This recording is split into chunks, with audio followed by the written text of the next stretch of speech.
Punch. Press and press.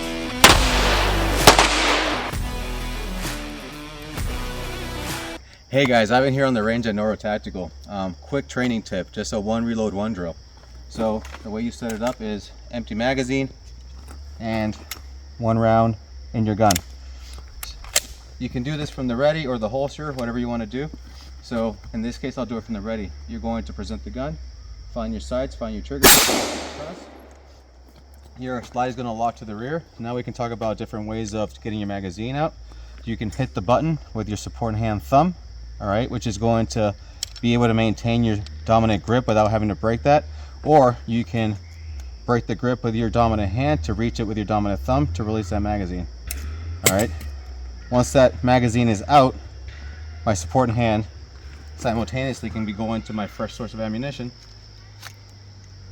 coming up with my pointy finger here, trying to match two angles here.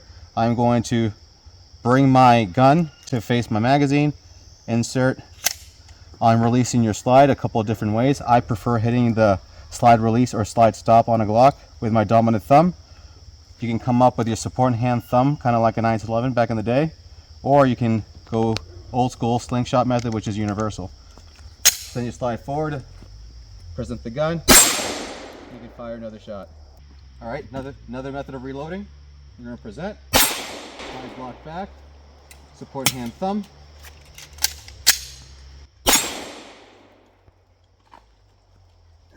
Next one.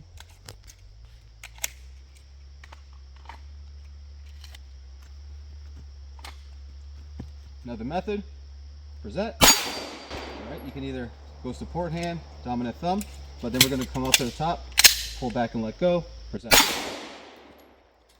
So you get a bunch of different repetitions that are important with just 2 rounds.